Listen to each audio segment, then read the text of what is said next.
cash for honours, cash for honours. That's the big talking points on the front pages today. Now, who does this involve? Well, top of the pops, we've got Chaz, Princess Charles is involved by what is being postulated here, that one of his foundations was handing out CBEs to a Saudi lad who had donated £1.5 million squids foundation. So realistically, there's a couple of questions here. 1, did it happen? 2, why did it happen? And 3, how to stop it happening again, if you want to stop it happening again. And the simple way to stop it happening again is not to have an honour system. Why do you need it? All these CBEs in lords and ladies and dukes and dukedoms and sirs and lords and Lord Sugar and Sir Lord Sugar and all the rest of it. Why do you need it? Now, I think it's great for all the normal people, like the post master or the post mistress that's been living in a small village and been doing all social work and helping people out, and they get an MBE or a CBE or something like this. But this whole thing just smacks of sort of elitism and a throwback to royalty from eons ago. These titles are handed out that they deemed by the monarch, and they have some sort of social worth. I'm not too sure about this whole thing. I'm not interested in it. If people want to pay money to get honours, then fine. Maybe they should just put a menu list up there. For $1 million you get a CBE, $1.5 million you get an MBE. You give 2 million or something and you get to be made a lord, 5 million and you get to be made a sir, but whatever, sort of like that. Just be open and transparent about it. But yeah, some hope of that happening. So anyway, the Rozzers, the Dicks are getting involved in this, and Chaz is possibly going to have a bit face-to-face with the line of duty cops. So it's going to be interesting. I wonder if it'll be televised. Probably not. But it brings into question as well the whole royal. Is ever on the papers, her badge is trundled out, sort of what a great job she's doing, and blah, blah, blah, blah. The lady is 95 years old. Think of any relations or people that you know that are 95 years old. Realistically, she should have retired, or a woman of her age group when she was born would have retired when she was 60. That's 35 years ago. I understand, obviously, she's pawned some of her royal duties off to her nearest and dearest, and by the looks of it, Chaz is running the show in the background by what seems to be filtering through.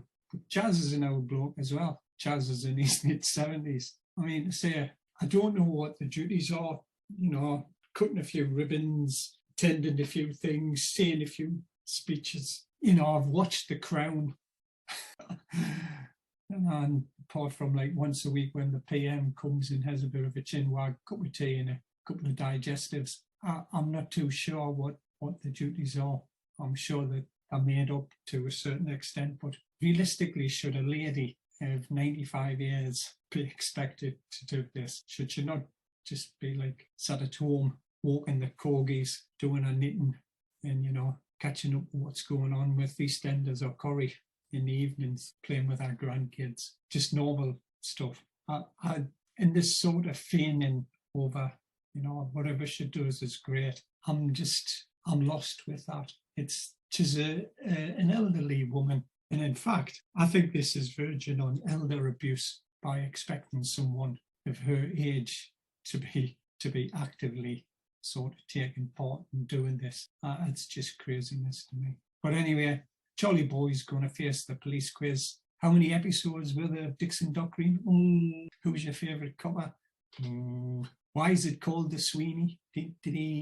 Anyway, the quiz that he'll go through, he'll pass with flying colours. We all know that. So that's enough of the old royal stuff. it obviously allowed them to drag up and re-mention the Grand Old Duke of. Some people are saying he should lose his dukedom. Nah, you're not going to be the Duke of York anymore. Nah, nah. We've marched you up to the top of the hill and we've took your dukedom off him. So who knows? Who really cares? But one of the things which has come out of it, and this is in the Times this morning, is that the Duke of York's settlement of his case, and it's said to be in the region of 10 million squids. And apparently MPs, lawyers, and get this, experts are calling for transparency over its size and how it would be funded. Now, as far as I can tell, it's a case between two private individuals.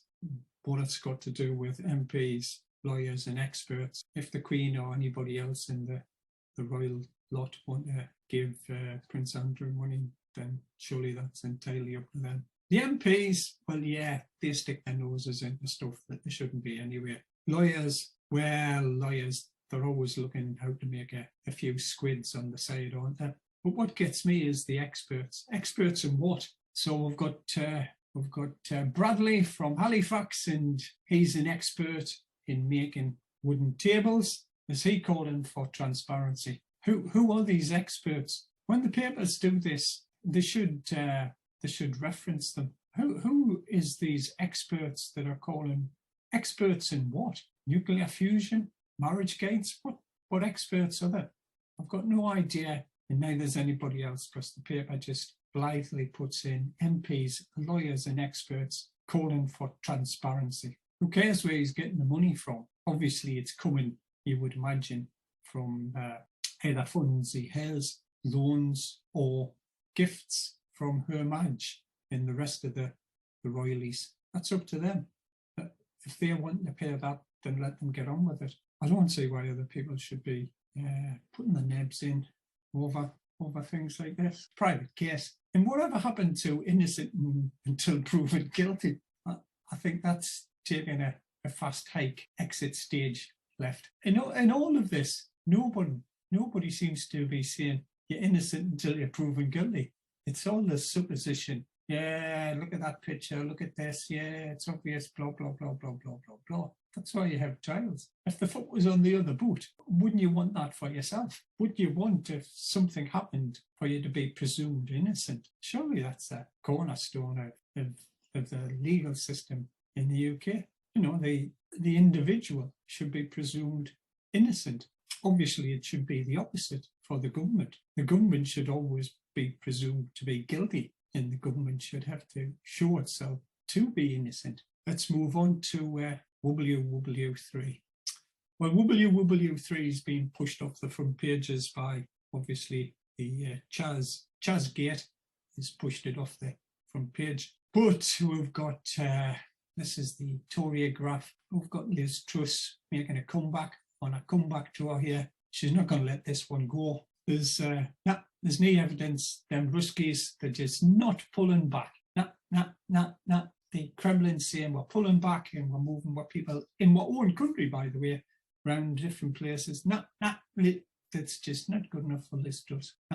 So Britain, a country that seems incapable of maintaining its own borders, is going to send some troops to Estonia, cyber specialists and they are going to toughen up their defences in Ukraine. Truss is wanting everybody to do a litmus test for NATO and stand up to the Russian aggression. Got to stand up to them Ruskies, the aggressions. Should not be sorting stuff out.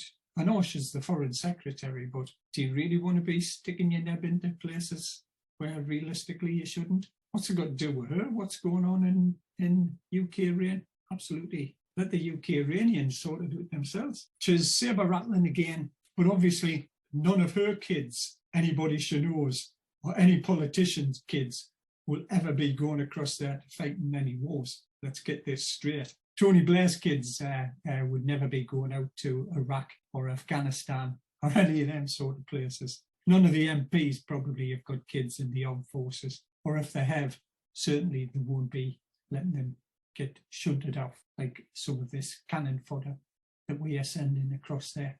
Mrs. Truss is just going to visit the Ukraine again. They'd have a bit more chin wags, see if she can pick up any more sort of fur coats and stuff like that. And then she's going to attend a weekend conference in Munich. That's in Germany. They had some conferences there 70 years ago. Didn't seem to go too well. But she's off to the Munich Security Conference with the NATO people.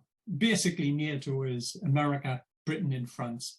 That's it. The rest of them are just there to make the numbers up. In essence, they're sending 800 odd cannon fodder. Some Welsh lads who were in Germany, they're going to be shunted up to Estonia, and they're going to join some British soldiers that's already there. Get some beer in for the lads going up. But apparently Britain's got soldiers in Ukraine. It's got soldiers there. Like I say, a country that can't maintain its own border security is sending troops to a foreign country that we have basically next to nothing to do with to maintain border security in their country. I mean, to say you just couldn't make it up. This is just like a Monty Python sketch gone bad. The military said that us and the Yankees are helping to harden UK reign against the cyber attacks from the down. Apparently, the military guys are saying they haven't seen the Ruskies pulling back. So obviously they must have satellite pictures of all this, and they're saying the reverse is happening. And in fact, that there's more military material arriving. So the NATO lads are all rubbing their hands with glee. Yay, we've been hanging around for 70 years. We haven't done out. Maybe it's time for us to get our boots on and have a bit of a rumble with the Ruskies. So they're going to set some new battle groups up, and just some more saber rattling and blah blah blah. The Ruskies are bad. We are all great and blah blah blah. From a couple of days ago to now, a couple of days ago it was just a complete and utter wash with it's going to be a war. It's going to start on Wednesday to relocate. No, the war hasn't started. Then we've got Truss saying that this could go on for weeks, maybe months, with the Ruskies just playing about, annoying us, and being lulled into a false sense of security by them Ruskies. Are still asking, we want to sell you more gas. Why won't you buy it? And we've got the Froggies. They obviously want to run Europe. They are saying these rules are obsolete and stuff. Let's revamp the security. They want to remake the military in Europe. So if it's one country in Europe, then realistically we should have one army. Realistically, is that going to happen? I can't say it. Plus the fact is, nobody wants to fight wars anymore. You're going to get some lads from Portugal, some lads from Sweden, going to ship you off and fight the Ruskies. Can you see that happening? It'll just be the dumb lads sent from the British people. Yes, sir, no, so get yourselves out there, fight them Ruskies. Another 20-year war like we were in Afghanistan. What do we get out of that? Dead squaddies, people with legs blown off, people traumatised, billions of pounds which could have been spent on services and things in the UK, hospitals, schools, old age, young kids, nurseries, whatever. All that money just flushed down the toilet. People made money off of it, the armaments people did, but flushed down the toilet. Absolute, total waste of money, time, effort, material. There you go. What should we have been doing? We should be trading with all these countries. Keep out of their politics and trade with them. Trade with the Taliban. Have no what they can buy off us or what we can buy off them. But surely that's a better way than what we did for 20 years. Same, we were in Iraq. What good did that do? That's it. Arrivederci.